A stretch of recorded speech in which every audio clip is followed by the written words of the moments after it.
Hello, good afternoon to all of you and Unacademy let's crack Rajasthan exam पर आप सभी का स्वागत है। जैसा कि आप सभी इस प्लेटफॉर्म से जुड़े हुए हैं और यहाँ पर आपकी कंप्लीट आरपीएससी की जो तैयारी करवाई जाती है, राजस्थान की कर्मचारी बोर्ड का यदि एग्जाम हो या आरपीएससी द्वारा जो आयोजित होने वाला एग्जाम है, उन सब की कंप्लीट यहाँ प्रिपरेशन करवाई जाती है। और जैसा आप जानते हैं कि इन अकेडमी भारत का द लार्जेस्ट लर्निंग प्लेटफॉर्म है, जहां भारत के बेहतरीन टीचर्स आपके लिए अवेलेबल हैं। इससे जुड़कर आपको यहाँ पर daily live classes, structure course, live test, quiz और अनलिमिटेड आपको एक्सेस मिलेगा।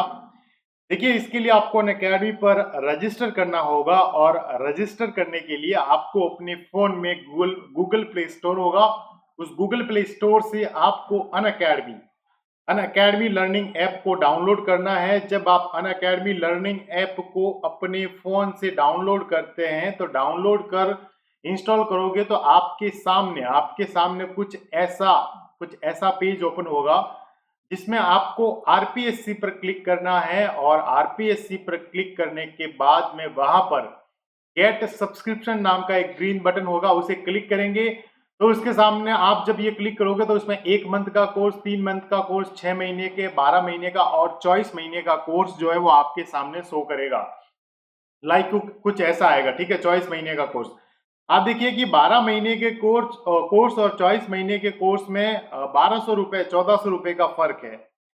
तो आपके पूरे जो कोर्स की जो फीस होगी 24 मंथ के लिए, उसकी जो पूरी फीस की जो पूरी फी होगी वो होगी 8,400 रुपए। लेकिन लेकिन आप इसमें 10% का फायदा उठा सकते हैं। इसके लिए आपको रेफरल कोड आपसे मांगा जाएगा, रेफरल कोड।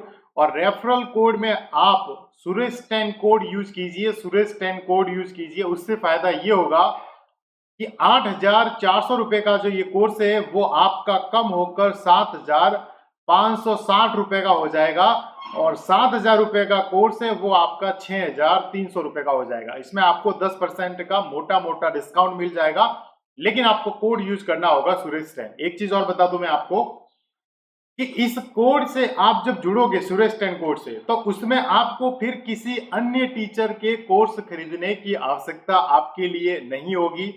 सभी टीचर के कोर्स जो है वो इसमें शामिल हो गए। वहां पर आपके कर्मचारी बोर्ड द्वारा आयोजित करवाई जाने वाली रीट है, पटवार है, पुलिस है, रीट, पटवार, पुलिस, एसआई, ठीक है, एक्सेट्रा, ऐसे सभी एग्जाम, और आरपीएससी द्वारा आयोजित करवाने वाला एसआई है, ठीक है, और एग्जाम है जैसे आपका आरएस, इन सब की प्रिपरेशन है वो प्री और मेंस के अकॉर्डिंग, जहां प्री मेंस वाला सिलेबस है वह प्री और मेंस के अकॉर्डिंग, जहां केवल एक पेपर है उसके अकॉर्डिंग कंप्लीट आपकी प्रिपरेशन करवाई जाएगी, कंप्लीट प्रिपरेशन, ठीक है, सिलेबस के अकॉर्डिंग। और उसमें आपकी टेस्ट सीरीज भी शामिल होगी। और इसके साथ साथ क्लास के बाद में वहां पर आपको पीडीएफ डाउनलोड करने का बटन भी होगा। फिर भी आपको कोई डाउट है तो मुझे आप इस नंबर 7568894446 पर आप मुझे व्हाट्सएप या मैसेज कर सकते हैं। देखिए, चलते हैं आज के हमारे टॉपिक। जैसा कि हमने राजस्थान की ज्योग्राफी की क्लास जो है हमारी शाम को 4 बजे हमेशा होती है। और ये जो ज्योग्राफी है आपने कई बार किताबों से भी पढ़ी होगी, कई कोचिंग भी की होगी, लेकिन इस ज्योग्राफी को जो है हम थोड़ा एग्जाम के ओरिएंटेड से देखेंगे कि आपके एग्जाम में किस प्रकार के सवाल ज्योग्राफी से आते हैं, उस सब के बारे में बात करेंगे। आज का हमारा टॉपिक है राजस्थान के भौतिक प्रदेश। राजस्थान के भौतिक प्रदेश, सबसे पहले भौतिक प्रदेशों का जो गठन होता है ना, वो एक एक कहते हैं एक औसत फैक्टर, औसत कारकों पर जो है भौतिक प्रदेशों का गठन होता है। जैसे कि किसी क्षेत्र में अलग प्रकार की मिट्टी होती है, किसी क्षेत्र में अलग प्रकार की वर्षा यानी वर्षा कम ज्यादा होती है, किसी क्षेत्र की जलवायु अलग प्रकार की होती है, वहां पर पाए जाने वाले जो लोग हैं उनका जनजीवन जो है उससे जुड़ा हुआ वो डिफरेंट तरीके का होता है, वहां पाई जाने वाली वनस्पति अलग प्रकार की होती है। तो मोटे रूप से इन 4-5 फैक्टर, जैसे राजस्थान है हमारा, ये जो प्यारा राजस्थान है, इस राजस्थान में भी आप देखोगे कि राजस्थान में सब जगह एक तरीके की मिट्टी नहीं है, सब जगह एक प्रकार की जलवायु नहीं है, सभी सभी जगह एक प्रकार की वनस्पति नहीं है, तो अलग अलग है। तो इनका क्लासिफिकेशन जो है वो एक औसत फैक्टर, एक औसत कारकों के आधार पर किया जाने लगा और किया गया। तो राजस्थान में मुख्य रूप से 4 भौतिक प्रदेशों का वर्गीकरण किया गया कि राजस्थान में 4 ऐसे प्रदेश है, अगर उनको एक जगह लिखा जाए और इसमें उन जिलों को शामिल किया जाए तो लगभग लगभग उन जिलों में एक जैसी विशेषता मिलेगी। लगभग लगभग उन जिलों में एक जैसी विशेषता मिलेगी। जैसे ये 4 भौतिक प्रदेश कौन से हैं? एक है जैसे पश्चिमी मरुस्थलीय प्रदेश, पश्चिमी मरुस्थलीय प्रदेश। एक जिसका नाम रखा अरावली पर्वतीय प्रदेश, अरावली पर्वतीय प्रदेश। एक रखा पूर्वी मैदानी प्रदेश, पूर्वी मैदानी प्रदेश। और एक रखा दक्षिणी पठारी प्रदेश। यानी कि राजस्थान में 4 भौतिक प्रदेश हैं। इन चारों में जो जिले शामिल किए जाते हैं, इन चारों में जैसे मरुस्थलीय प्रदेश, आप देखोगे कि ये हमारा पश्चिमी मरुस्थलीय प्रदेश है। यहां से मैं एक मिनट, यहां से मैं इस प्रकार से आगे जाऊं, ठीक है। ये हमारा पश्चिमी मरुस्थलीय प्रदेश है और इस पश्चिमी मरुस्थलीय प्रदेश में टोटल 12 जिले राजस्थान सरकार शामिल करती है। कितने जिले शामिल करती है? 12 जिले, 12 जिले, ठीक है। और इन 12 जिलों में आप जाओगे तो एक जैसी, लगभग एक जैसी वनस्पति, आपको लगभग एक जैसी वनस्पति, एक जैसी जलवायु, लगभग, हालांकि इसको सब फैक्टर में भी बांटा जाता है, एक जैसी जलवायु, एक जैसी वर्षा, ठीक है, और जनजीवन आमतौर पर एक जैसा देखने को मिलेगा। मिट्टी मिट्टी लगभग लगभग एक, कुछ जगह पर छोटी मोटी बदलती रहती है, लेकिन लगभग लगभग एक प्रकार की देखने को मिलेगी। राजस्थान का सबसे बड़ा, आप मैप में देखोगे कि राजस्थान का सबसे बड़ा ये प्रदेश है हमारा पश्चिमी मरुस्थलीय प्रदेश, फिर बीच पर अरावली है, फिर आप देखोगे कि इस तरह पूर्वी मैदानी जो नदियों द्वारा बनाया गया है, और यहाँ पर हाड़ौती का पठार जो है, जो मालवा के पठार यानी दक्कन के पठार का हिस्सा है, जहां पर काली मृदा पाई जाती है, ये हमारा हाड़ौती प्रदेश, ठीक है। तो एक एक कर हम जो है हमारे भौतिक प्रदेश को देखेंगे और राजस्थान की 50% ज्योग्राफी यहां से कंप्लीट हो जाती है। और आज का हमारा टॉपिक है राजस्थान का पश्चिमी मरुस्थलीय प्रदेश। राजस्थान के पश्चिमी मरुस्थलीय प्रदेश की बात करेंगे और आप देखोगे कि राजस्थान का ये जो पश्चिमी मरुस्थलीय प्रदेश है, सबसे पहली बात, ये आया कहां से? ठीक है, ये आया कहां से? पहला सवाल तो ये, क्या ये किसी का हिस्सा था? आपने देखा होगा कि एक आपने सिद्धांत पढ़ा होगा, महाद्वीपीय विस्थापन का सिद्धांत। जर्मन के एक व्यक्ति है वेगनर साहब, ठीक है, और वेगनर महोदय ने महाद्वीपीय विस्थापन का ये सिद्धांत दिया था। और इनका मानना था कि पहले प्रारंभ में विश्व के जो सभी महाद्वीप थे वो एक जगह स्थित थे और इस महाद्वीप का नाम था पेंजिया। और इसके आसपास जहां पर भी जल था उसका नाम था पैंथलासा। इसका नाम क्या था? पैंथलासा। तो विश्व के सभी जो आजकल 7 महाद्वीप है वो एक जगह थे, जिसे पेंजिया कहा जाता था, और उसके आसपास जो सागर होता था उसे पैंथलासा सागर कहा जाता था। लेकिन पृथ्वी के अंदर गहराई में आपने देखा होगा कि ज्वालामुखी लावा है, तो एक हलचल होती है, एक संवहनीय तरंगों का विकास होता है। इसके कारण जो है इस महाद्वीप में गति प्रारंभ होती है क्योंकि ये दुर्बल मंडल के ऊपर ये तैर रहा है, ये जो महाद्वीप है ये तैर रहा है, गति प्रारंभ होती है। और जब गति प्रारंभ होती है तो पहली बार जो है प्लेट का विभाजन 2 भागों में होता है। उत्तर वाला भाग जिसे कहा गया था वो था अंगारा लैंड। क्या कहा गया था? अंगारा लैंड। उत्तर वाले भाग को क्या कहा गया था? अंगारा लैंड। इस प्रकार से कुछ था, उत्तर वाले भाग को क्या कहा गया था? अंगारा लैंड। और नीचे वाले भाग को कहा गया था गोंडवाना लैंड। क्या कहा गया था? गोंडवाना लैंड, ठीक है, या गोंडवाना भूमि। और इनके बीच में एक समुद्र आया था, तैतीस सागर। क्या नाम था? तैतीस सागर नाम का ये समुद्र आया था बीच में, तैतीस सागर। और भारत की उत्पत्ति गोंडवाना लैंड से ही मानी जाती है। किससे मानी जाती है? दक्षिण वाले भाग गोंडवाना। यदि भारत की उत्पत्ति गोंडवाना से मानी जाती है तो राजस्थान की उत्पत्ति भी इससे मानी जाती है, गोंडवाना से ही मानी जाती है। अब फिर इसमें विभाजन हुआ जिसे आप प्लेट विवर्तनिक सिद्धांत, प्लेट टेक्टोनिक सिद्धांत के माध्यम से पढ़ते हैं। और आज का जो ये विश्व है हमें देखने को मिलता है, नॉर्थ अमेरिका, यहाँ पर यूरोप, एशिया वगैरह है, ठीक है, अफ्रीका है, साउथ अमेरिका और भी। यहाँ पर हमारा इंडिया है और यहाँ पर हमारा इंडिया के इधर पश्चिमी भाग में है राजस्थान। क्या है? राजस्थान। इस राजस्थान में ये जो राजस्थान वाली भूमि जो थी, राजस्थान और पाकिस्तान इस तरफ वाली भूमि थी, यहाँ पर पहले 33 सागर हुआ करता था। क्या हुआ था? 33 सागर हुआ करता था। लेकिन धीरे धीरे जो है ये 33 सागर जो है वो इस भूमि से पीछे हटता गया, इस भूमि से पीछे हटता गया। और जब ये भूमि से पीछे हटा तो यहाँ पर आप देखोगे कि मरुस्थल का रूप, पानी चला गया तो नीचे क्या था? रेतीली मृदा थी।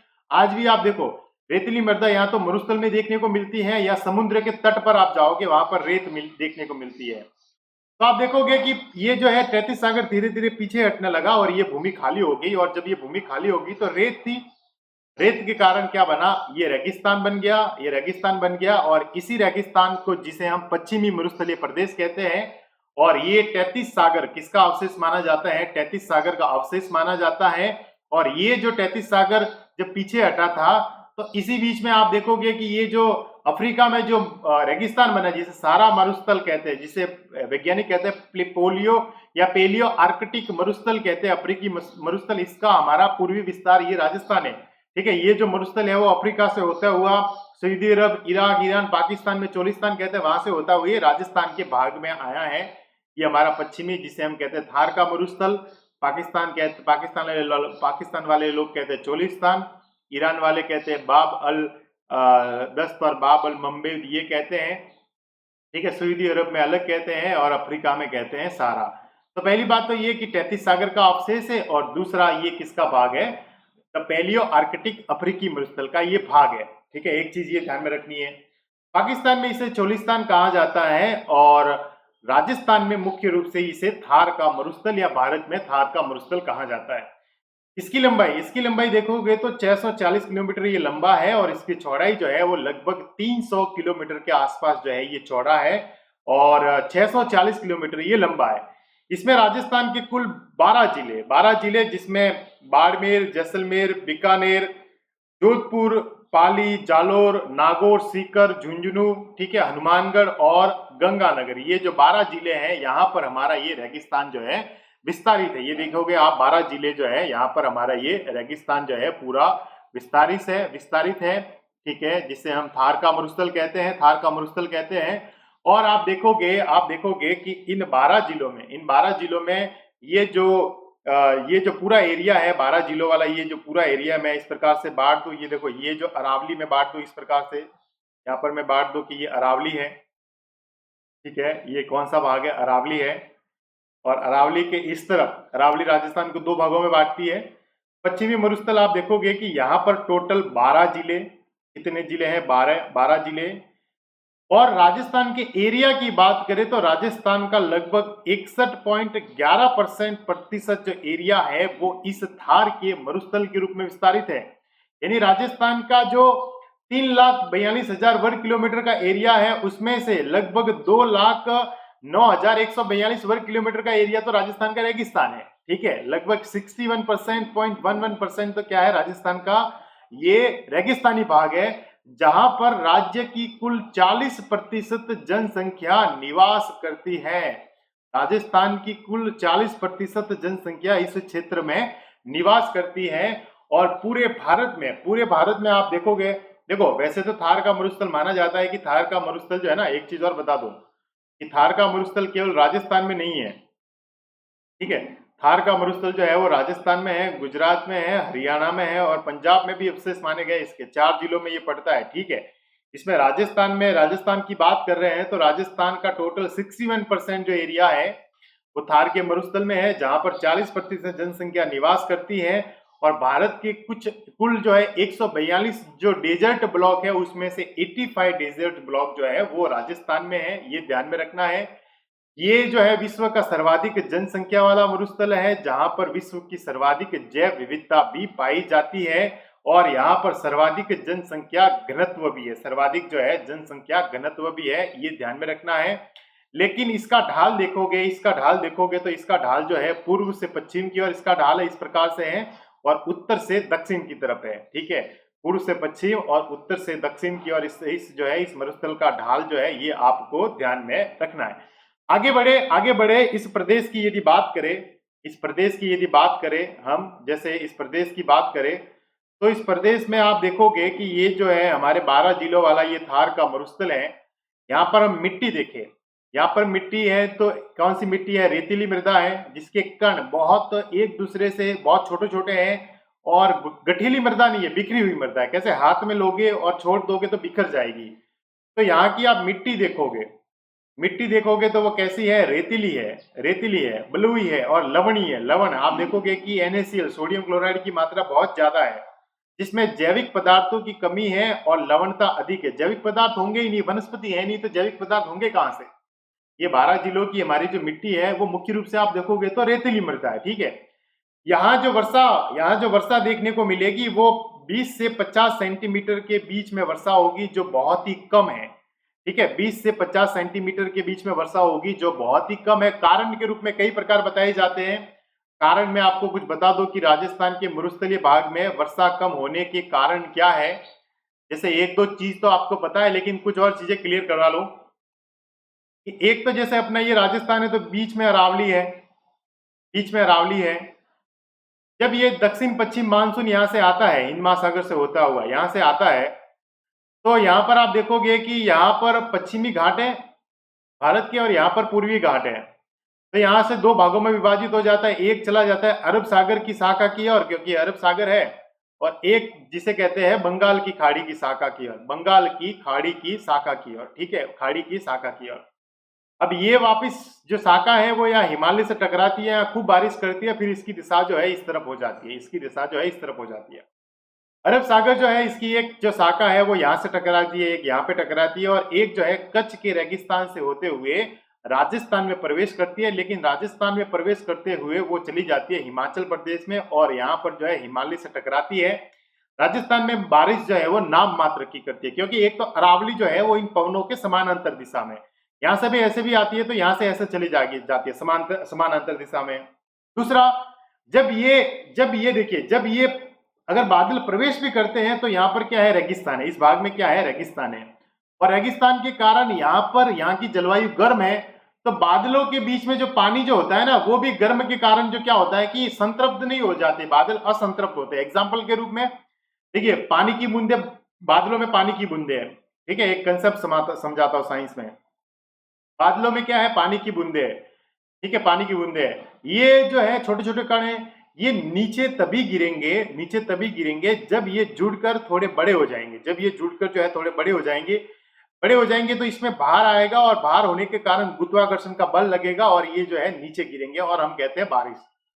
और इनको जुड़ने के लिए क्या करना पड़ेगा? इनको जुड़ने के लिए हवा कैसी होनी चाहिए? ठंडी होनी चाहिए। जैसे एग्जाम्पल के रूप में आप फ्रिज में जो है पानी रखो, तो फ्रिज में पानी है, फ्रिज के अंदर ठंडा माहौल है, तो फ्रिज में क्या हो जाएगा? बर्फ। बर्फ होते ही आप देखोगे कि वजनदार हो गया, बर्फ हो गया।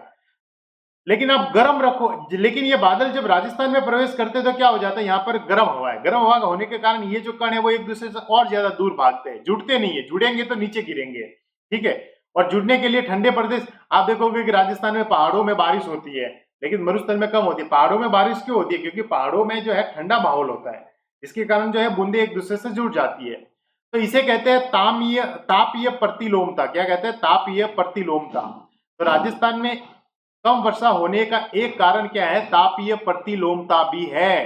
ठीक है, जो टेम्परेचर इनवर्स वाली जो थ्योरी है वो भी यही है कि आपको ध्यान में रखना है, ठंडी हवा नहीं है, जबकि गर्म हवा होने के कारण बादल जो है वो क्या असंतृप्त हो जाते हैं। बूंदे जो है वो पानी के जो कण है वो बूंदों का रूप नहीं ले पाते और बारिश नहीं हो पाती है। चौथा और कारण, ठंडा जो हवा है वो ठंडी हो सकती है यदि रेगिस्तान में क्या हो? ज्यादा वनस्पति हो। क्या हो? वनस्पति हो। वनस्पति होने से क्या होगा? वनस्पति होने से क्या होगा कि धरातल ठंडा होगा। धरातल ठंडा होगा तो यहाँ की हवा भी कैसी होगी? ठंडी होगी। लेकिन रेगिस्तान में वनस्पति भी नहीं है। तो राजस्थान में मरुस्थलीय प्रदेश में बारिश कम होने के कई कारण है। जैसे एक तो है अरावली की समानांतर स्थिति, या आरएस में एक एक लाइन इंपॉर्टेंट है, अरावली की समानांतर स्थिति। दूसरा आप समझ लोगे। दूसरा तापीय प्रतिलोमता, तापीय प्रतिलोमता, ये भी लाइन है तो ध्यान में रखना है। और तीसरा पॉइंट जो है वो है वनस्पति की कमी। क्या है? वनस्पति की कमी। और वैसे चौथी एक चीज और बता दूं कि चौथी की भारत वाला जो मानसून आता है जो अरब सागर के टकरा कर, तो वो भी जब यहाँ से गंगा की घाटी से इस तरफ से आएगा बंगाल की खाड़ी की शाखा, तो वो अरावली से यहाँ टकराती है और यहाँ बारिश कर लेती है। यहाँ वो मरुस्थल में, हमारे मरुस्थलीय प्रदेश में प्रवेश ही नहीं करती। ठीक है, बंगाल की खाड़ी के ये एकदम विरोध में खड़ा है, लेकिन अरब सागर की सागा के ये एकदम समानांतर खड़ा है। तो आई होप आपको ये समझ में आ गया होगा। आई होप राजस्थान में रेगिस्तानी प्रदेश में कम वर्षा होने के कारण ये है, ये ध्यान में रखना। तो यहाँ पर जो है 20 से 50 सेंटीमीटर की मध्य वर्षा होती है, और ये भी वर्षा जो होती है वो जुलाई से सितंबर के मध्य। यहाँ की जलवायु कैसी है? शुष्क है, उष्ण है और अत्यधिक विषम है। अचानक बहुत ज्यादा गर्मी, रात में बहुत ज्यादा ठंड है, दैनिक तापांतर अधिक होगा। दैनिक तापांतर यानी रात में रेत बहुत ठंडी हो जाती है, दिन में बहुत ही गर्म हो जाती है, शीघ्र गर्म और शीघ्र ठंडी। तो यहाँ पर जो है अत्यधिक विषम, शुष्क और उष्ण प्रकार की जलवायु। तापमान आप देखोगे तो 49 डिग्री सेल्सियस तक भी पहुंच जाता है, और सर्दियों में -3 डिग्री भी पहुंच जाता है, ये भी ध्यान में रखना है। यहाँ की प्रमुख फसलों में बाजरा है, मोठ है, गवार है, मतीरा है, जीरा है, तिल है, मूंग है, चना है, गेहूं है, सरसों है, और कुछ गंगानगर के क्षेत्र में जाओगे तो वहां पर किन्नू जैसे कुछ रसदार फल भी आपको देखने को मिलेंगे। उसका एक रीजन ये है कि वहां पर इंदिरा गांधी जो नहर है वो उसके होने के कारण है। यहाँ पर वनस्पति में आप देखोगे तो वनस्पति यहाँ जेरोफाइट्स है, यानी कि मरुद्भिद प्रकार की वनस्पति मिलती है। मरुद्भिद प्रकार की वनस्पति में क्या होता है कि इनकी जड़ें जो होती है वो बहुत गहराई में होती है, और ये जो वनस्पति होती है ये कांटेदार होती है, ताकि वाष्पो उत्सर्जन, पानी जो है उसकी कम खपत हो जाए, बाहर जो है बहुत कम पानी आकाश में जाए। ठीक है, तो कांटेदार वनस्पति ज्यादातर उसमें बबूल है, किंकर है, कूमट है, खेजड़ी है, केर है, बेर है, फोग है, बुई है, सीप है, धामण और सेवण घास भी है, ये भी ध्यान में रखना है। और यहाँ की प्रमुख नदियों को देखोगे तो लूनी है, कांतली है, गग्गर है और काकनी है, या मसूरदी भी कहते हैं। और हम नदियां जब करेंगे, बहुत अच्छे से नदियां कवर करने वाले हैं। Good afternoon to all of you. I hope आपको ये चीजें समझ में आ रही होगी, बहुत इंपॉर्टेंट है, एक एक कर खोलने वाले चीजों को, तो आप इसे मिस मत करना, आप जो है इसे मिस मत करना। ठीक है, तो ये कुछ विशेषताएं जो आपके मेंस में लिखने के काम आएगी। लेकिन हम चलते हैं एक एक। देखिए, अब ये जो मरुस्थल है, ये जो हमारा राजस्थान का जो ये पश्चिमी मरुस्थली है, इस पश्चिमी मरुस्थल को भी दो भागों में बांटा जाता है। कितने भागों में बांटा जाता है? दो भागों में बांटा जाता है। आपको बता देता हूं, दो भागों में बांटा जाता है। ठीक है, इस पश्चिमी मरुस्थल को भी मैप कहाँ गया, दो भागों में बांटा जाता है। ठीक है, हाँ, यहाँ पर दो भागों में बांटा जाता है। और दो भागों में जो बांटा जाता है, आपको बता दो, दो भागों में बांटा जाता है, वो वर्षा जल रेखा के आधार पर बांटा जाता है। जैसे जैसे आप देखोगे कि ये है हमारी यहाँ पर अरावली। देखो, ज्योग्राफी में तो मैप जरूर बनाना, ठीक है, ज्योग्राफी में तो मैप तो जरूर बनाना। ये जो है हमारी अरावली है, अरावली पर्वतमाला है। और अरावली पर्वतमाला के आप देखोगे, अरावली पर्वतमाला पर जो है ये राजस्थान को दो भागों में बांटती है। ये हमारा पश्चिमी मरुस्थल है, लेकिन ये भी इस तरीके से कुछ दो भागों में बांटा जाता है वर्षा रेखा के आधार पर। ठीक है, वर्षा रेखा के आधार पर, जिसमें ये वाला जो भाग है, ठीक है, इसे कहते हैं शुष्क मरुस्थल। क्या कहेंगे? शुष्क मरुस्थल। और ये वाला जो भाग है इसे कहेंगे अर्ध शुष्क मरुस्थल। क्या कहेंगे? अर्ध, यहां पर लिख लेता हूं, अर्ध शुष्क मरुस्थल। अर्ध शुष्क कि मरुस्थल तो है, यहाँ पर कुछ बहुत गहरा मरुस्थल, मतलब कि एकदम मरुस्थल की खास विशेषताएं आपको देखने को मिलेगी राजस्थान के एकदम पश्चिमी भाग में। लेकिन जैसे जैसे आप अरावली की तरफ आओगे तो मरुस्थलीय की जो विशेषता है वो थोड़ी कम होती जाएगी। इसे कहेंगे अर्ध मरुस्थल, अर्ध शुष्क मरुस्थल। लेकिन ये अर्ध शुष्क मरुस्थल भी चार भागों में बटा है। जैसे ऊपर वाला भाग, इसे कहते हैं गग्गर का मैदान। क्या कहते हैं? गग्गर का मैदान। यहाँ पर इसे कहते हैं शेखावटी अंतर प्रवाह का क्षेत्र, शेखावटी अंतर प्रवाह का क्षेत्र। इसे कहते हैं नागौरी उच्च भूमि, नागौरी उच्च भूमि। और इसे कहते हैं लूणी बेसिन। क्या कहते हैं? लूणी बेसिन। ठीक है, और शुष्क मरुस्थल है, ये भी दो भागों में बटा होता है। एक जहां पर बहुत सारे रेत के टीले हैं, जिसको कहते हैं बालू का स्तूप वाला क्षेत्र, और एक ऐसा क्षेत्र जहां पर रेत के टीले नहीं है, तो उसे कहते हैं बालू का स्तूप मुक्त क्षेत्र। ये भी आपको ध्यान में रखना है। यानी कि राजस्थान का जो मरुस्थल, पश्चिमी मरुस्थल है, जो 12 जिलों में बटा हुआ है, वो भी दो भागों में पहले बांटा जाता है। 25 सेमी वर्षा के आधार पर दो भागों में बांटा जाता है। ठीक है, एक भाग जो है कहाँ गया ये, एक भाग जो है उसे कहते हैं शुष्क मरुस्थल, और एक भाग जो है उसे कहते हैं अर्ध शुष्क मरुस्थल। क्या कहते हैं? अर्ध शुष्क मरुस्थल। देखिए, मैं मैं जो है यहाँ पर मैंने ये दो भागों में बांटा, ठीक है, ये दो भागों में बांटा, एक शुष्क मरुस्थल और ये अर्ध शुष्क मरुस्थल, ठीक है, इस वाला। लेकिन अर्ध शुष्क मरुस्थल भी दो भागों में बटा, पुनः बालू का स्तूप और बालू का स्तूप मुक्त क्षेत्र, और अर्ध शुष्क प्रदेश भी चार भागों में, गग्गर का मैदान, ठीक है, शेखावटी अंतर्वात क्षेत्र, नागौरी उच्च भूमि और Luni basin. Good afternoon to all of you, आप सभी का यहाँ पर स्वागत है। देखिए ये रहा राजस्थान का जो ये पश्चिमी मरुस्थल है, ठीक है, पश्चिमी मरुस्थल जो थार का मरुस्थल है, इसे दो भागों में बांटा जाता है, ठीक है, एक है शुष्क मरुस्थल और एक है अर्ध शुष्क मरुस्थल। शुष्क मरुस्थल के भी दो भाग, एक है बालू का स्तूप वाला जहां पर सैंड ड्यून्स बहुत ज्यादा है, और एक है बालू का स्तूप मुक्त क्षेत्र। अर्ध शुष्क मरुस्थल में भी चार भागों में बांटा जाता है, लूणी बेसिन, नागौरी उच्च भूमि, शेखावटी का अंतर प्रवाही क्षेत्र और गग्गर का मैदान। अब एक एक कर देखते हैं। सबसे पहले हम शुष्क मरुस्थल की ओर चलते हैं। शुष्क मरुस्थल, तो आप देखोगे कि शुष्क मरुस्थल जो है वो दो भागों में बटा गया है, ठीक है, और ये मरुस्थल आप देखोगे, ये मरुस्थल आप देखोगे तो कुछ इस प्रकार सा है। ये जो है हमारी जो अंतरराष्ट्रीय सीमा है, जो अंतरराष्ट्रीय सीमा, इसके सारे सारे इस प्रकार से जो है, इसके सारे सारे यहाँ पर आप देखोगे कि इस प्रकार से फैला हुआ है, ठीक है, इस प्रकार से ये जो है शुष्क जो है मरुस्थल ये फैला हुआ है, लेकिन ये भी दो भागों में बटा हुआ है। एक जो ये ब्लैक वाला भाग है इसे कहते हैं बालू का स्तूप वाला क्षेत्र, बालू का स्तूप वाला क्षेत्र, लेकिन जो ये बीच वाला भाग है इसे कहते हैं बालू का स्तूप मुक्त वाला क्षेत्र। यहाँ पर आपको बालिका यानी कि रेत के टीले आपको देखने को नहीं मिलेंगे। बालू का स्तूप वाला जो क्षेत्र है वो मुख्य रूप से आप देखोगे तो जैसलमेर, बाड़मेर, बीकानेर और जोधपुर में देखने को मिलेगा, जहां पर कई प्रकार के बालू का स्तूप देखने को मिलेंगे। जैसे एक होता है अनुप्रस्थ, अनुप्रस्थ होता है जैसे हवा इस तरफ चल रही है लेकिन रेत का टीला इस तरीके से सामने खड़ा हो जाए, ठीक है। समकोण पर जो बालू का स्तूप खड़ा होता है उसे कहते हैं, या समकोण वाला बालू का स्तूप अनुप्रस्थ बालू का स्तूप, क्या कहते हैं, अनुप्रस्थ। एक होता है अनुदैर्ध्य, यदि पवन इस तरफ चल रही है, पवन इस तरफ चल रही है और रेत का टीला भी इस तरफ बन जाए तो इस 180 डिग्री पर, ठीक है, तो इसे कहेंगे अनुदैर्ध्य, अनुदैर्ध्य बालू का स्तूप, क्या कहेंगे, अनुदैर्ध्य बालू का स्तूप। एक होता है पैराबोलिक, पवन के वेग की विपरीत दिशा में लेकिन परवलय आकार का, इस प्रकार का परवलय आकार का जो है ये बालू का स्तूप बनेगा, या इस प्रकार का भी कह सकते हैं, इस प्रकार का बनेगा पैराबोलिक बालू का स्तूप। एक होगा सब्र काफिज, बड़ा इंपॉर्टेंट है ये सब्र काफिज, ये अरब का वर्ड है सब्र काफिज।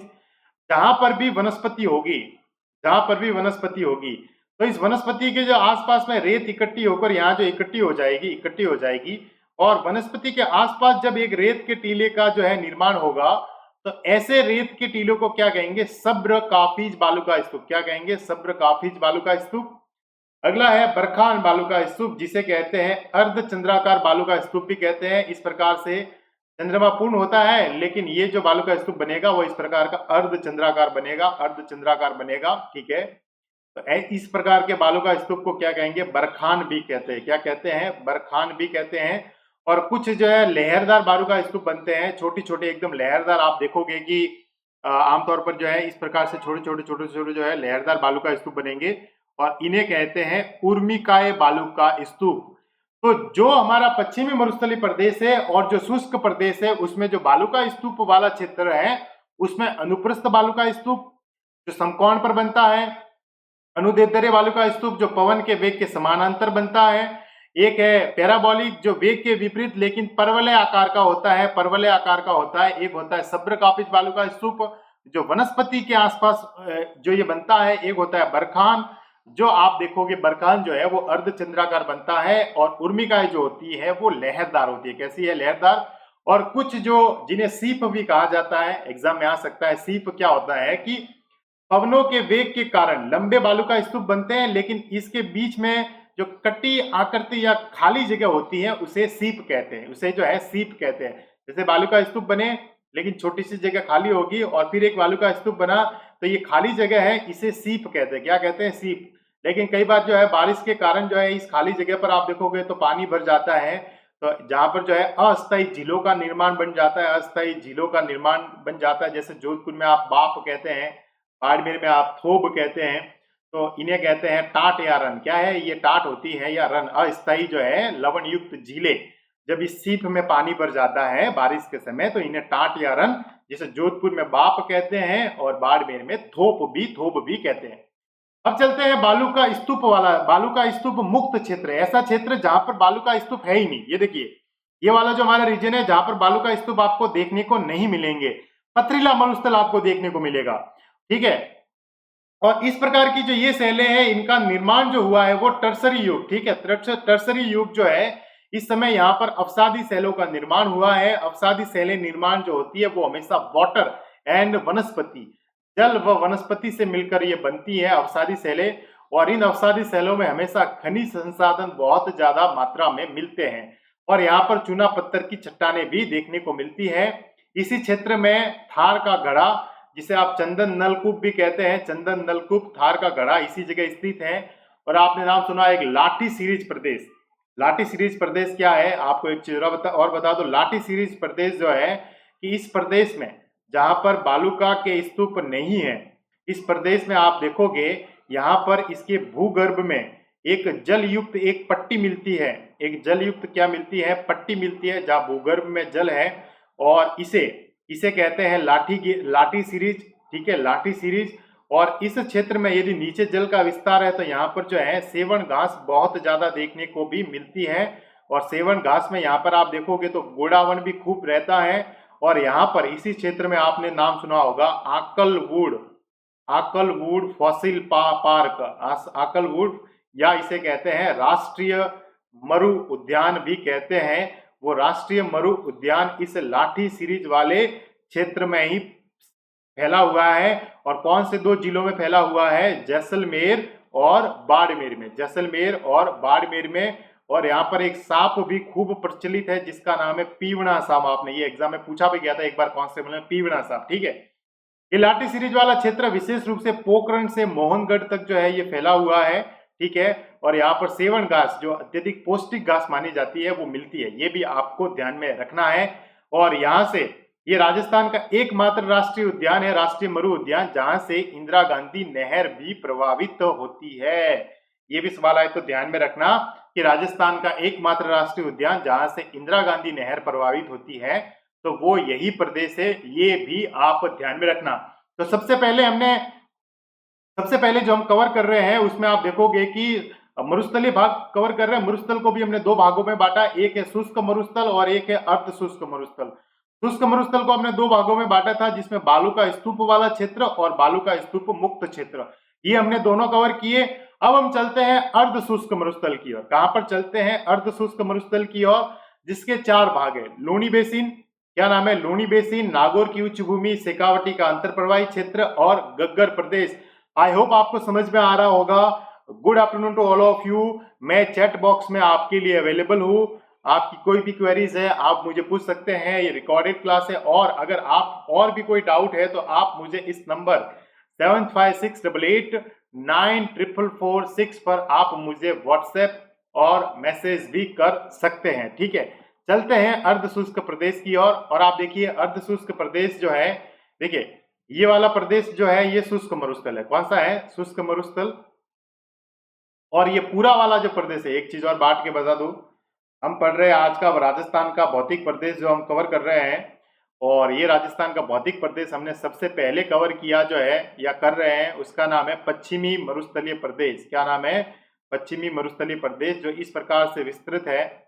पश्चिमी मरुस्थलीय प्रदेश इस प्रकार से ये फैला हुआ है राजस्थान के टोटल 12 जिलों में, जहाँ पर 61 के आसपास क्षेत्रफल है और 40% जो है जनसंख्या यहाँ निवास करती है।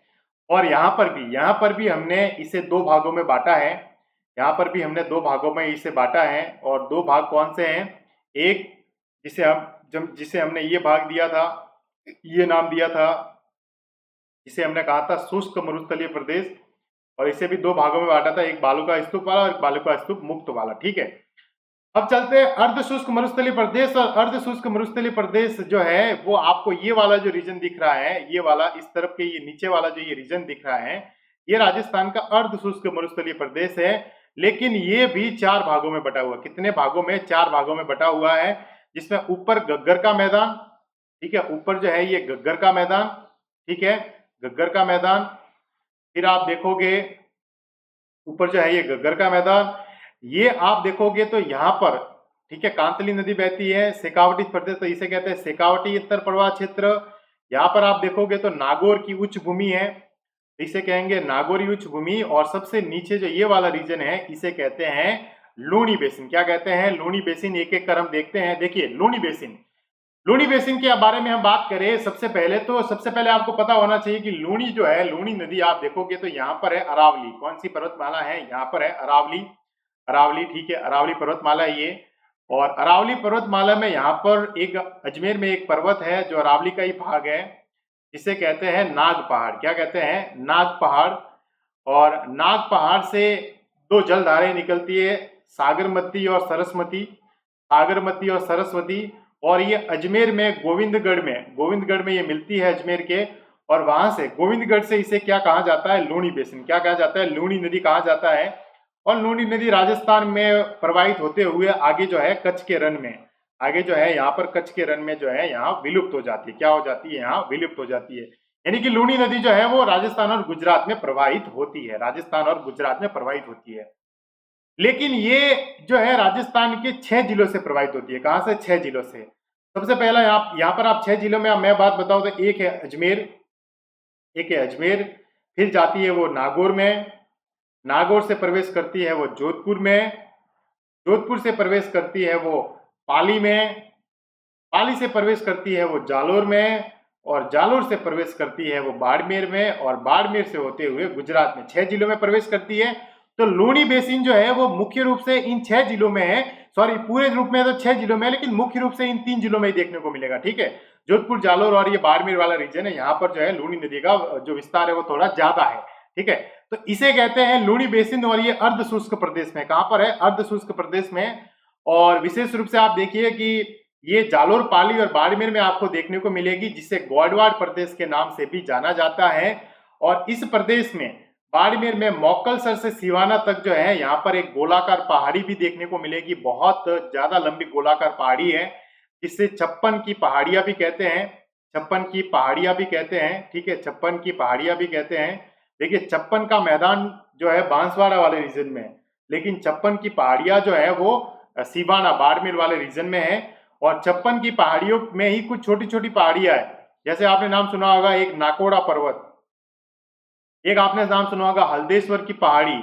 और हल्देश्वर की पहाड़ी पर जो है एक दुर्ग भी स्थित है, सिवाना का किला, आपने नाम सुना होगा सिवाना का किला। ठीक है, सिवाना का किला जो है वो हल्देश्वर दुर्ग पर ही स्थित है। और हल्देश्वर जो ये पहाड़ी है, यहाँ पर एक छोटा सा गांव है, पहाड़ी हिल स्टेशन है, जिसे कहते हैं पीपलुद गांव। क्या कहते हैं? पीपलुद गांव। और कहते हैं कि ये राजस्थान का लघु माउंट आबू भी है। क्या कहते हैं? राजस्थान का लघु माउंट आबू भी है। ये भी ध्यान में रखना इस पीपलुद गांव को। और यहाँ पर आप देखोगे कि जालोर में जाओगे तो जालोर में यहाँ पर सुंदा पर्वत भी है, जहाँ पर कई प्रकार के इसके नाम भी है, झारोल पर्वत, इसराना भाकर, रोजा भाकर भी कहते हैं। अरावली वाले प्रदेश में हम कवर करेंगे। तो ये आमतौर पर लूनी बेसिन है, लूनी नदी है। और इस लूनी नदी में लूनी की एक सहायक नदी भी है जवाई, और इस जवाई नदी पर एक जवाई बांध भी है। ठीक है, जिसे जोधपुर के महाराजा द्वारा बनाया गया था जवाई बांध, और जिसे मारवाड़ का अमृत सरोवर भी कहते हैं। क्या कहते हैं? मारवाड़ का अमृत सरोवर भी कहते हैं। और इस रीजन में धोकड़ा वन पाए जाते हैं। कैसे? धोकड़ा वन या धोक वन पाए जाते हैं, जो राजस्थान में सबसे ज्यादा देखने को मिलते हैं, सबसे ज्यादा देखने को मिलते हैं। तो ये लूनी बेसिन की हमने बात की। इस लूनी बेसिन की बात की जो विशेष रूप से तो 6 जिलों में है, लेकिन अगर आप बात करें मुख्य रूप से तो वो 3 जिलों में विस्तृत है ये। लेकिन लूनी नदी जो है वो 6 जिलों से होकर प्रवाहित होती है, ये आपको ध्यान में रखना है। आगे चलते हैं नागौरी उच्च भूमि की तरफ। और ये देखिए अर्ध शुष्क प्रदेश की बात करें ना हम, अर्ध शुष्क प्रदेश की बात। ठीक है, थोड़ा मैप बना देते हैं, आपको और अच्छे से समझ में आ जाएगा। ये हमारा अरावली बना देते हैं, ये हमारा अरावली है। ठीक है, ये अरावली है। और ये अर्ध शुष्क प्रदेश मैंने पूरा बनाया है। ठीक है, आपके लिए जो इस तरफ ब्लू कलर और अरावली के, और ये जो ब्लू कलर और अरावली के जो बीच का भाग जो है, आई होप आपको समझ में आ रहा होगा सबको। देखिए ये है हमारा शुष्क प्रदेश, ये है अर्ध शुष्क प्रदेश। अर्ध शुष्क प्रदेश में हमने सबसे पहली जो बात की वो इस बेसिन की बात की, लूनी बेसिन की। किसकी बात की? लूनी बेसिन की। अगला हमारा बेसिन है नागौरी उच्च भूमि। क्या नाम है? नागौरी उच्च भूमि। इसके बाद हम कवर करेंगे ये शेखावाटी अंतरप्रवाह क्षेत्र, शेखावाटी अंतरप्रवाह क्षेत्र। और इसके बाद अंतिम जो है उसे कहते हैं गग्गर बेसिन या गग्गर का मैदानी भाग। तो ये जो चार भाग मिलकर इसे कहते हैं अर्ध शुष्क प्रदेश। अर्ध, अब देखिए ये नागौरी उच्च भूमि जो है ना, नागौरी उच्च भूमि, इस नागौरी उच्च भूमि में आप देखोगे तो यहाँ पर भी चूना पत्थर की चट्टानें आपको देखने को मिलेगी, चूना पत्थर। और यहाँ पर आपको कई प्रकार की जो है अस्थाई या फिर अस्थाई जो है, अस्थाई एवं स्थाई, यहाँ पर आपको जो है खारे पानी की झीलें आपको देखने को मिलेगी विशेष रूप से, जिसमें आपने नाम सुना होगा, डेगाना नाम आपने सुना होगा, ठीक है ना। डेगाना वगैरह है जो ये, जैसे एक और झील है जायल है, ठीक है। जायल जो है ये जो है आपको यहाँ नागौरी उच्च भूमि में देखने को मिलेगी, जहां पर जो है, और सांबर, सांबर भी आप देखोगे कि सांबर की एक सीमा जो है वो नागौर से भी लगती है, सांबर झील जो यहाँ देखने को मिलेगी। तो ये जो है यहाँ पर विशेष रूप से नमक का उत्पादन ज्यादा आपको देखने को मिलेगा, नमक का उत्पादन ज्यादा आपको देखने को मिलेगा। फिर चलते हैं शेखावटी अंतरप्रवाह क्षेत्र। अंतरप्रवाह इसलिए कहते हैं क्योंकि यहाँ पर एक नदी बहती है, कांतली नदी, जो सीकर में खंडेला की पहाड़ियों से निकलती है, सीकर में खंडेला की पहाड़ियों से निकलती है, और 3 जिलों सीकर, चूरू और झुंझुनू जिलों में ये प्रवाहित होती है। ये अंतर प्रवाह वाली नदी है, अंतर प्रवाह वाली नदी है। चूरू की सीमा पर ये विलुप्त हो जाती है, इसलिए इस प्रदेश को भी क्या कहा जाता है, शेखावटी अंतर प्रवाह प्रदेश। ये आपको ध्यान में रखना है। और यहाँ पर आपने नाम सुना होगा कि यहाँ पर जो है तांबा, ठीक है, तांबा जो है, तांबा विशेष रूप से यहाँ खूब मिलता है, ये भी ध्यान में रखिए। अगला चलते हैं गग्गर की ओर, और गग्गर वाला प्रदेश, इसे गग्गर नदी के नाम से जाना जाता है, जो अरावली में शिवालिक की पहाड़ियां है, यहाँ से एक नदी निकलती है, ठीक है, गग्गर नदी, जो सबसे पहले हिमाचल प्रदेश, हिमाचल प्रदेश के बाद पंजाब में प्रवेश करती है, पंजाब के बाद हरियाणा में आती है, और हरियाणा के बाद में ये जो नदी है ये राजस्थान में सबसे पहले आप देखोगे तो हनुमानगढ़, हनुमानगढ़ में तलवाड़ा के निकट जो है ये हनुमानगढ़ में प्रवेश करती है। हनुमानगढ़ के बाद में ये जो है नदी जो है ये कहाँ प्रवेश करती है, श्री गंगानगर, और श्री गंगानगर के बाद में ये जो पाकिस्तान में जाकर फोर्ट अब्बास के आसपास जो है ये विलुप्त हो जाती है, और कई बार बाढ़ आ जाती है तो पानी आगे भी पहुंचता है, ठीक है। तो इस गग्गर नदी के पाट वाले क्षेत्र, जिसको नाली कहते हैं, नाली, इस पाट वाले क्षेत्र को क्या कहा जाता है, गग्गर वाला प्रदेश। ये आमतौर पर देखोगे तो यहाँ पर थोड़ी जल, इंदिरा गांधी नहर के कारण जो है जल की उपलब्धता अच्छी है, ठीक है। और हनुमानगढ़ और गंगानगर जिलों में ये विस्तृत है। इस नदी को कई बार जो है लेटी हुई नदी भी कहते हैं, लेटी हुई नदी भी कहते हैं, मृत नदी भी कहते हैं, ठीक है, मृत नदी भी कहते हैं, द्वस्वदती नदी भी कहते हैं। ये भी आपको ध्यान में रखना है, नदियों में हम इसे कवर करेंगे। और एक चीज और कि यहाँ पर आप देखोगे कि इस बेसिन में जो इस नदी का भाग है उसे नाली या पाट कहा जाता है। क्या कहा जाता है, नाली या पाट कहा जाता है। यहाँ पर एक पीले प्रकार की विशेष रूप से मृदा मिलती है, पीली मृदा भी मिलती है विशेष रूप से, जिसे जिसे मेरा भी कहते हैं। क्या कहते हैं, मेरा भी कहते हैं। तो ये अर्ध शुष्क प्रदेश है। ये क्या है, अर्ध शुष्क प्रदेश है। इनकी विशेषताएं कैसी है, क्या है, मैं इसमें सवाल आए तो विशेषता वही है, विशेषताएं वही है जो हमने पहले डिस्कस की थी आपके सामने। विशेषताएं वही है, जैसे आप देखोगे कि ये वाली विशेषताएं, ठीक है। मरुस्थलीय प्रदेश की विशेषताओं से सवाल आए तो आपको यही चीजें लिखनी है, आपको जो है यही चीजें लिखनी है।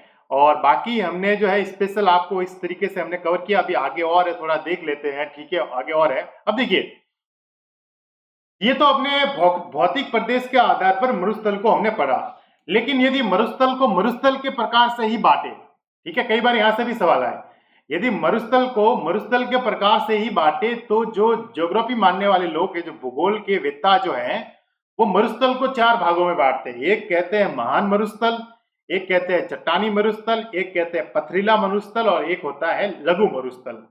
अगर इन चारों आधार पर राजस्थान के थार के मरुस्थल को बांटा जाए, यदि इन चारों आधार पर राजस्थान के थार के मरुस्थल को बांटा जाए तो आप देखोगे कि राजस्थान में जो महान मरुस्थल जो है, राजस्थान में जो महान मरुस्थल है, ये मैं भारत का छोटा सा मैप बना लेता हूं, ठीक है, ठीक है। ये हमारा जो राजस्थान है, और ये बना लेता हूं गुजरात, ठीक है, ये बना लेता हूं गुजरात, ये राजस्थान मुख्य रूप से, और ये जो है गुजरात। अब महान मरुस्थल आप देखोगे, महान मरुस्थल आप देखोगे तो आपको ये दिखाई देगा कि यह शुष्क मरुस्थल है, और कच्छ की खाड़ी से आप यहाँ देखोगे कि कच्छ की खाड़ी से ये जो है बॉर्डर के सारे पंजाब तक है, बॉर्डर के सारे पंजाब तक है, जिसे क्या कहते हैं, महान मरुस्थल। क्या कहते हैं, महान मरुस्थल। और इसे इर्ग भी कहते हैं। क्या कहते हैं, इर्ग भी कहते हैं, क्योंकि ये पूर्ण रूप से रेतीला मरुस्थल है। कैसा है? रेतीला मरुस्थल है, पूर्ण रूप से रेतीला मरुस्थल है, इसलिए इसे कई बार जो है इर्ग भी कहते हैं। और राजस्थान में इर्ग का विस्तार जो है वो बॉर्डर के सहारे सहारे है, बॉर्डर के सहारे सहारे, ये आपको ध्यान में रखना। आगे आप देखोगे तो अगला है चट्टानी मरुस्थल। क्या है? चट्टानी मरुस्थल।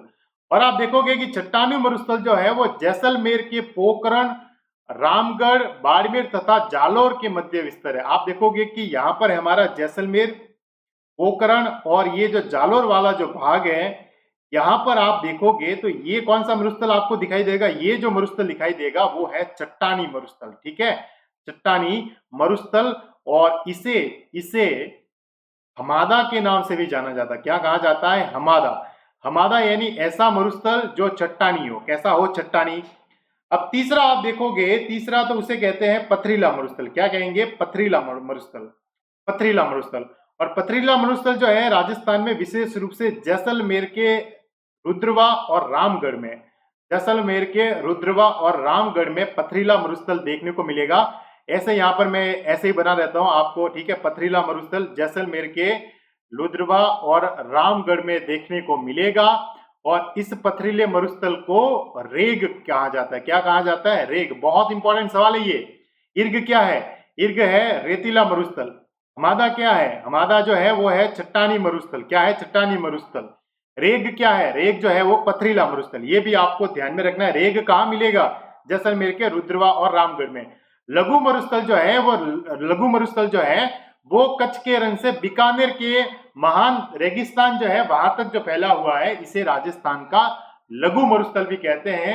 महान मरुस्थल पंजाब तक है, जबकि जो लघु मरुस्थल जो है वो बीकानेर तक है। ये की पॉइंट है आपको पहचानने का, ये आप ध्यान में रखिएगा, ये आपको ध्यान में रखिए। अब कुछ और इंपॉर्टेंट चीजें वन लाइनर आपको एग्जाम में पूछी जा सकती है, जैसे टाट या रन क्या होती है? टाट या रन, टाट या रन क्या होती है कि जैसे बालू का स्तूप वाला जो क्षेत्र है, दो बालू का स्तूप के मध्य, दो बालू का स्तूप के मध्य, दो बालू का स्तूप के मध्य यदि जो सीप है, यानी कि जो खाली जगह है, जो सीप, जो यहाँ पर खाली जगह है, यहाँ पर वर्षा हो गई। क्या हो गई? वर्षा। और वर्षा होने के कारण, वर्षा होने के कारण यहाँ पर अस्थायी झील जो है, पानी भर गया, छोटी मोटी झीलों का निर्माण हो गया, तो इसे क्या कहेंगे? टाट या रन कहते हैं। जैसे एग्जाम्पल के रूप में, जैसे जोधपुर में इस प्रकार की अस्थायी झीलों को क्या कहा जाता है? बाप कहा जाता है। क्या कहा जाता है? बाप। बाड़मेर में क्या कहा जाता है? बाड़मेर में कहा जाता है थोब। ठीक है, बाड़मेर में कहा जाता है थोब। ये आपको चीजें ध्यान में रखना है। ये दलदली होती है, झील है, लवणीय दलदली है। महरो, महरो क्या होता है? बहुत इंपॉर्टेंट, ये भी सवाल आ सकता है आपके एग्जाम में। आपके एग्जाम में ये भी सवाल आ सकता है, महरो। ठीक है, देखिए महरो जो होता है वो ध्यान में रखना है कि थार मरुस्थल के जटिल बालू का स्तूपों की कतार के मध्य निचली भूमि जो वर्षा जल से युक्त हो जाती है, उसे कई बार राजस्थान के लोग राजस्थानी भाषा में या स्थानीय भाषा में मरहो भी कहते हैं। मतलब चीज तो वही है, चीज तो वही है, लेकिन बस उच्चारण, बोली में उच्चारण अलग है। मारो, ये ध्यान में रखना है। धरियन क्या कहते हैं? धरियन, धरियन विशेष रूप से जैसलमेर के स्थानांतरित बालू का स्तूपों को क्या कहेंगे? धरियन। और सर्वाधिक इनका स्थानांतरण होता जो है वो मार्च से जुलाई महीनों में इन धोरों का या इन धरियन का सर्वाधिक एक जगह से दूसरे जगह पर स्थानांतरण होता है। पीवना क्या है कि राजस्थान के पश्चिमी भाग में पाया जाने वाला जो विशेला सांप जो है वो पीवना है। वैसे तो राजस्थान के मरुस्थलीय 12 जिले हैं, लेकिन राजस्थान का जो मरु जिला कहा जाता है वो बाड़मेर को कहा जाता है। और जोहड़ क्या होते हैं? जोहड़ जो है वो शेखावटी क्षेत्र, जो हमने शेखावटी अंतर प्रवाह प्रदेश पढ़ा था, उस शेखावटी अंतर प्रदेश में जो कच्चे छोटे मोटे जो तालाब है उसे कहा जाता है जोहड़, जो एक पारंपरिक जल संरक्षण का एक प्रकार भी है। तो राजस्थान के 4 भौतिक प्रदेश में राजस्थान की ज्योग्राफी को बांटा जाता है। आज हमने जो है पश्चिमी मरुस्थलीय जो भौतिक प्रदेश है उसमें कवर किया है। आपका इससे सवाल बाहर नहीं जाएगा। आई होप आपको समझ में आ गया होगा। इसी प्रकार के आपके जो कंप्लीट कोर्स है, देखिए आपकी जो आप रीट की तैयारी कर रहे हैं, पटवार की तैयारी कर रहे हैं, पुलिस की तैयारी कर रहे हैं या आरएस की तैयारी कर रहे हैं, जिस भी या एसआई की तैयारी कर रहे हैं, जिस भी की आप तैयारी कर रहे हैं, यहाँ पर अनअकैडमी लर्निंग ऐप सबसे पहले आपको डाउनलोड करना है अनअकैडमी लर्निंग ऐप अपने गूगल प्ले स्टोर से, और वहां पर आपको आरपीएससी पर क्लिक करना है और फिर वहां पर जो है आपको गेट सब्सक्रिप्शन बटन पर क्लिक करना है।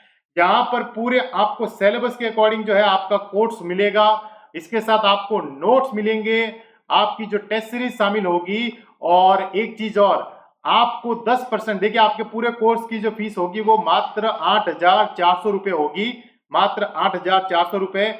लेकिन आप इसमें 10% का डिस्काउंट ले सकते हैं, उसके लिए आपको रेफरल कोड आपको यूज करना होगा, और रेफरल कोड आपसे मांगा जाएगा, उसमें आपको सुरेश 10 यूज करना है, जिससे फायदा ये होगा कि यही जो 8,400 रुपए का कोर्स है वो मात्र आपके लिए 7,560 रुपए में सिलेबस के अकॉर्डिंग कंप्लीट करवाया जाएगा। आपको YouTube पर जो टीचर पढ़ा रहे हैं उन किसी भी टीचर का आपको कोर्स खरीदने की आवश्यकता नहीं होगी, सभी टीचर के कोर्स मात्र इस एक कोड सुरेश 10 में शामिल हो गए, सबके कोर्स फ्री देख सकते हैं। फिर भी आपकी कोई क्वेरीज हो तो आप मुझे इस नंबर 75694446 पर आप मुझे व्हाट्सएप कर सकते हैं। आई होप आपको समझ में आ गया होगा। ध्यान रखिए अपना, अपने परिवार का, और अगर आप नहीं भी जुड़ना चाहें तो ऑथेंटिक और अपने ट्रेंड के हिसाब से अपनी तैयारी जरूर करें, ताकि आपका जो सपना है वो पूर्ण हो सके। Bye bye, take care.